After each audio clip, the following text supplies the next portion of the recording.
So here we go. Before I had my first son, I needed to get a job because it didn't work. I was 19 almost. I've been in and out of jobs since school or whatever. Working in shops and that. So that's all I knew. I hated school. I'd rather just have a laugh and mess around, and naturally I got kicked out. So that didn't end well.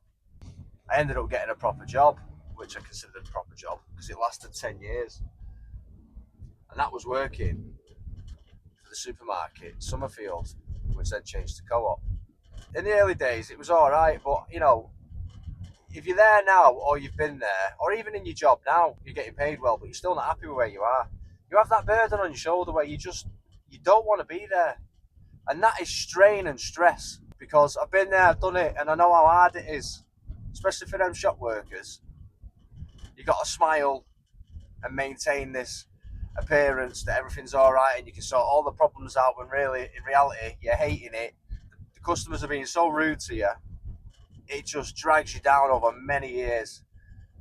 And about 8 years in, I'd had enough. And my third child was born, and he was born very poorly. And that just changed my whole mindset, that did, at that time. So I'd had enough of that job. So me and the missus, we just decided we'd go all in with just the one job, and I could quit and sort myself out. So that's what we did. And then fast forward a year, start of the blue, I got offered a day's work. And this was working at a joinery shop fitting windows. And I loved it because, but this is the thing. We're taught, like, your aspirations when you're young was to grow up, well, when I was a kid anyway, was to grow up, get a trade, and that's it. Like, that's as far as your aspirations are taught, that you're going to be a worker. There's none of this, well, from my point of view anyway, there was none of this big, high roller, high stakes work where you can go out and make millions. You're going to live happily on lots of money and you can move wherever you want. No, we're taught to go and get a trade, and that's as far as you're going to get. You're going to get a van, an house, and that's you done. But, there's nothing wrong with that. I'm basically doing that now, and I enjoy it. It's great. But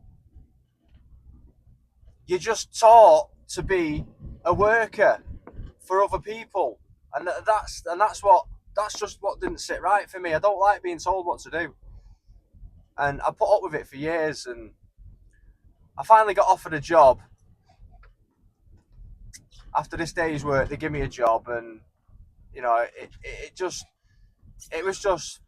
was just crap, because I felt like they took me out of poverty, even though I was in poverty, because he wasn't paying me very much. But I thought, yeah, this is a proper job now. I'm in people's houses and working. I'm doing the building thing that I always wanted. So I felt grateful to him, like I owed him something. And that's where they got me. And this is my point today. You don't owe them nothing. So for years, the abuse and the mental strain and the stress and the shouting and the being called a monkey was just getting me. And my best mate at work, who taught me everything, me and him used to argue a lot, and we'd get upset, and it wasn't because we didn't like each other, because we were thick as thieves. It was because of the stress we were both under, because of the position that we put ourselves in, because we sped up, because we wanted to prove that we were the better team, to stay together, and to be the fitting team, and for me to get some respect as a man. And I'm finally working, and now I'm not just a pair of hands anymore. I'm learning the trade. So for me, I was doing it all because I wanted to be the guy.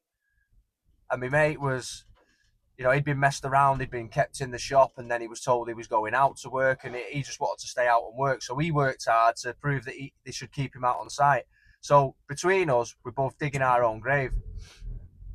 And once you get to a certain level of speed and work, what's the word? A certain level of, once the bosses realise how much work you can get done in the allocated working day, once you've fulfilled the maximum amount of work you can do, you can never go back. And that's the mistake. We're working that fast and that hard and getting great results because we're working together like this. Bosh, bosh, bosh. We didn't even have to speak. We got to the point where we were working together in a team. We could work the entire day without speaking. I knew my part, he knew his part. Bish bash bosh. The days were getting done, but the stress was building, and I didn't want to go to work anymore. Hated it. I'd imagine everybody else hated it. You're being treated like slaves. They're watching you, they're peeping around corners, always shouting, just stressing. Everything's wrong, or your doors are wrong, or your frames. Everything was wrong all the time, and it was a joke when they'd measured it wrong. Everything was a joke when it came for them. But you know, when we made a mistake or we smashed a piece of glass, it was the end of the world. Oh, it was just total mental abuse, and that's what it is. It was abuse by small, feeble-minded men that wasn't treating other men with respect like you deserve. You deserve respect, but you've got to take it because no one's giving it you. If you bow down, get into the position where you're grateful to them for giving you the job because you think they've took you out of one situation and helped you out, big mistake. They don't owe you nothing, mate. Eventually, they just shut the company. I've no idea what was going on, to be honest, but they shut the company. And then, you know, in the background, I was like, oh no, what's going to happen?